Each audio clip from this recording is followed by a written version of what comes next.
자, 이어서 채권 플로우 넘어가 보겠습니다. 요즘은 참 금리 때문에 채권에 대한 중요성이 높아지는 것 같습니다. 오늘도 NH투자증권의 박윤정 연구원 연결해 보겠습니다.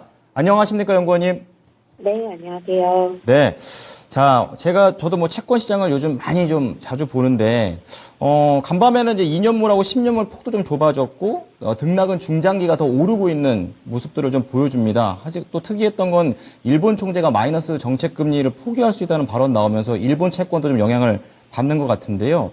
하지만 제가 찾은 건 너무 좀 단기적인 것이고, 연구원님께 궁금한 건 이 추세인 것 같아요. 계속해서, 10년물이라든지 좀 내려가고 있는 그런 추세를 보이고 있는데, 이것과 관련해서 원인이라든지 평가는 어떻게 하고 계십니까?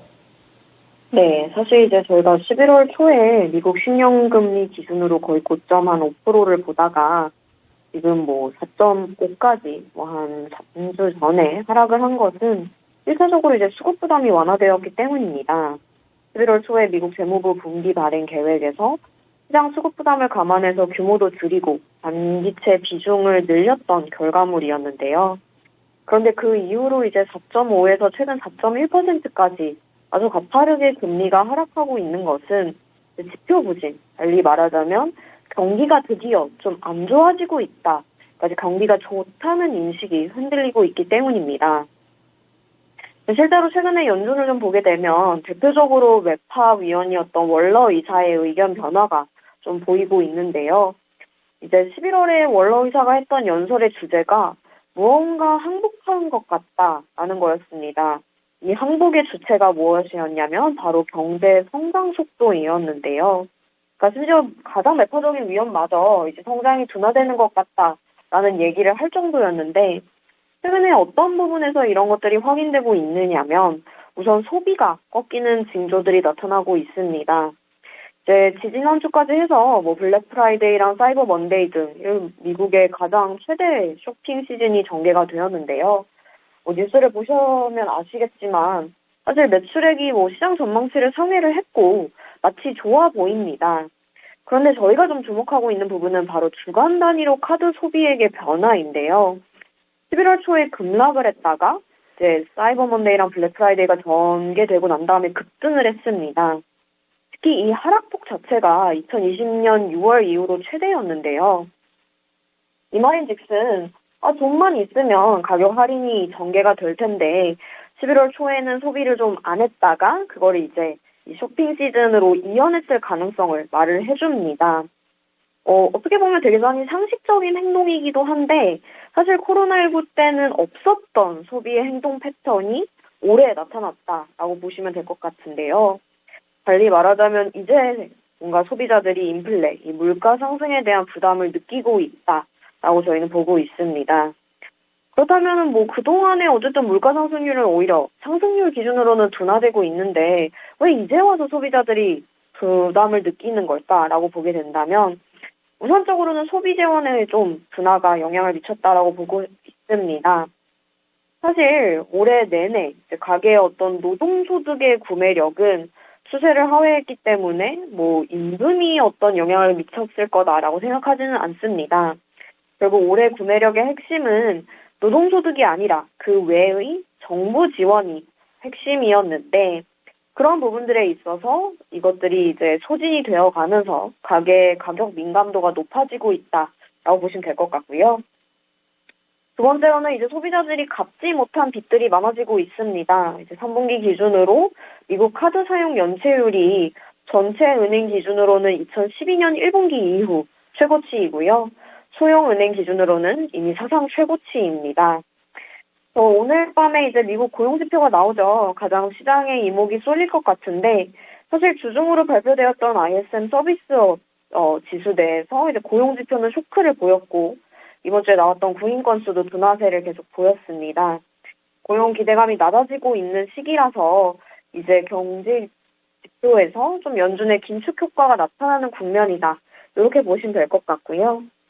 국채라는 자산의 특성상 경기가 안 좋을 때, 즉 저희가 통화 정책의 어떤 반전을 기대할 때 매수가 좀 강하게 나타나는 자산이란 점에서 지금은 미국채 수요 부활이 금리의 하락세를 유도하는 국면이다. 이렇게 보시면 될 것 같습니다. 네. 자, 미국 소비를 보니까 그동안 못했던 소비를 약간 이제 돈을 빌려가면서 하는 것 같은 그런 느낌을 받습니다. 다음 질문 넘어가기 전에 궁금한 것이 이제 미국에서는 소비가 중요한 국가인 것으로 알고 있습니다. 근데 지금 얘기를 쭉 들어보니까 이 소비자들의 소비가 지속적으로 늘지는 않을 것 같다는 생각이 들면서 내년에 이제 미국의 성장성 측면에서는 안 좋은 신호가 아닌가 이런 생각이 듭니다. 어떻습니까? 네, 말씀하신 대로 사실 미국은 소비 위주의 경제 구조를 갖고 있기 때문에 소비가 둔화된다는 것은 곧 경기의 성장 동력이 약화되는 것입니다. 그래서 물론 저희가 지금 현재 미국 가계 자산 자체가 뭐 현금 보유량이 많고 금융위기 때랑은 다르게 좀 건전한 면들이 있어서 뭐 대규모 금융위기가 펼쳐질 것이라고 보는 건 아니지만 저희 하우스도 내년도에 어쨌든 추세 이하의 성장, 즉 잠재 성장률보다 낮은 마이너스 GDP 갭을 보고 있고요. 이에 따라서 사실상 연준의 금리 인하에 대한 명분이 충분히 형성되었다라고 보고 있습니다.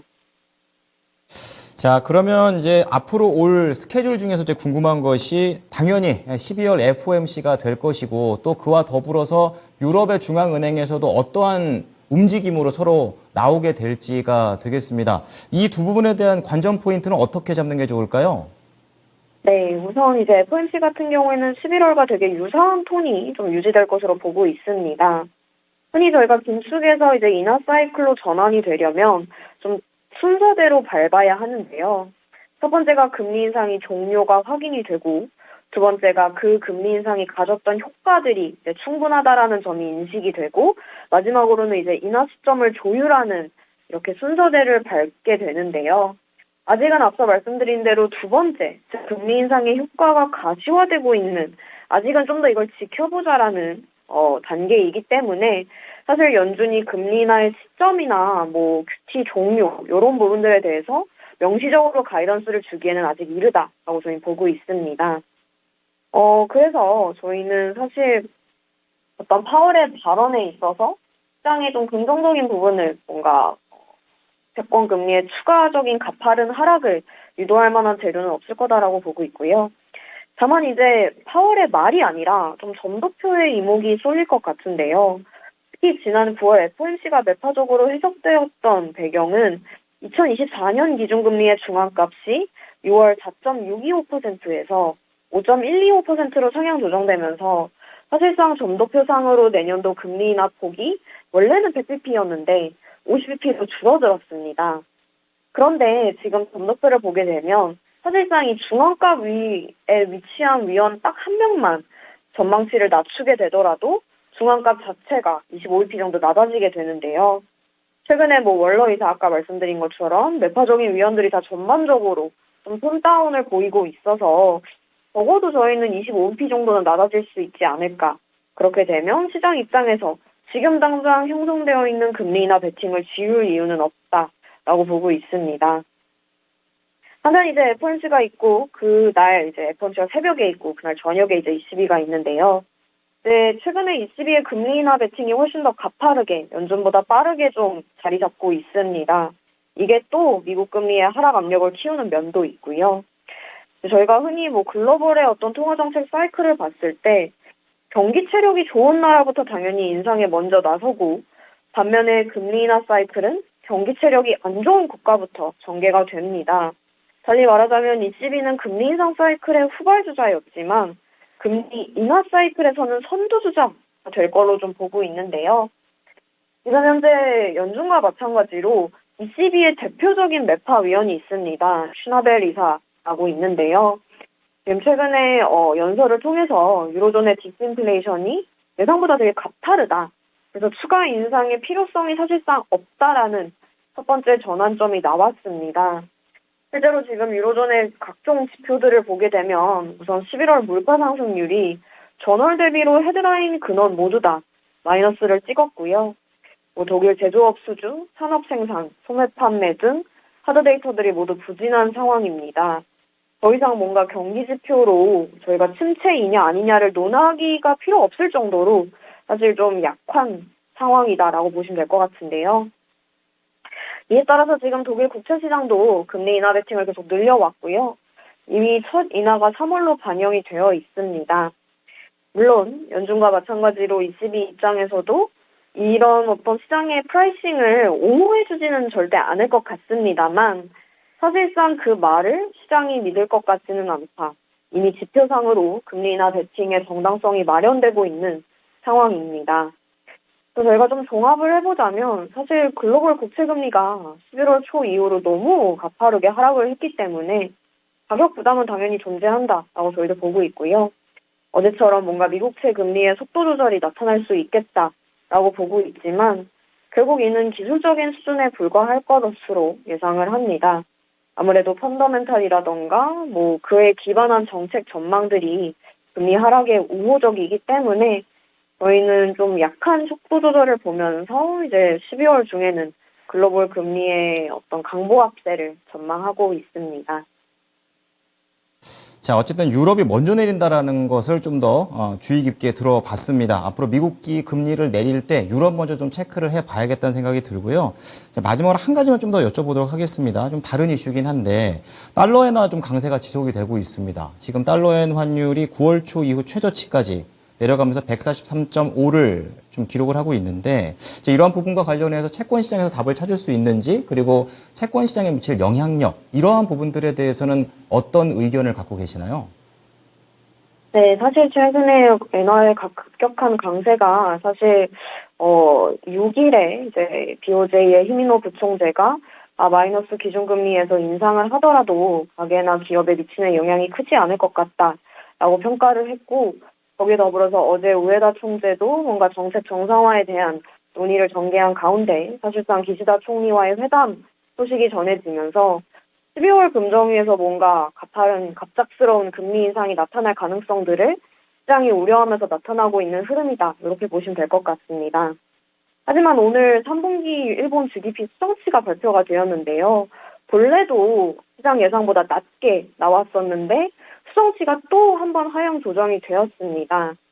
달리 말하자면 BOJ에서 물론 지금 어쨌든 물가 상승이 코로나19 이전 0%에 나오던 거에서 그보다는 높아졌으니 당연히 정책 정상화에 대한 이야기들을 꺼낼 수밖에 없는 시점이지만 지금 현재 시장이 급격하게 예상하고 있는 것처럼 12월에 과연 뭔가 기준금리의 인상을 단행할 때인가라고 하면 그건 아니다라고 보고 있고요. 최근에 BOJ의 스탠스 또한 적어도 내년 3월부터 공개될 춘투 이제 봄철 임금 협상의 결과까지는 보고 넘어가고 싶다라는 부분들이 있어서 지금 물론 저희도 내년에 BOJ의 좀 정책 정상화 가능성이 높다라고 보고 있어서 엔화의 방향성 자체는 강세로 보고 있지만 지금의 어떤 속도는 조금 과민 반응이 되고 있는 것 같다. 아마 연말에 한산한 수급 속에서 특히 이제 어떤 달러의 강세 압력이 크지 않은 상황에서 급격한 되돌림이 벌어지고 있는 흐름이다라고 감안해 주시면 될 것 같습니다. 네, 글로벌 상황들 자세하게 업데이트를 받아봤습니다. 투자에 잘 녹여보겠습니다. 감사합니다. 네, 감사합니다. 네. 자, 오늘 채권 플로우는요, NH투자증권의 박윤정 연구원의 분석과 전망을 들어보셨습니다.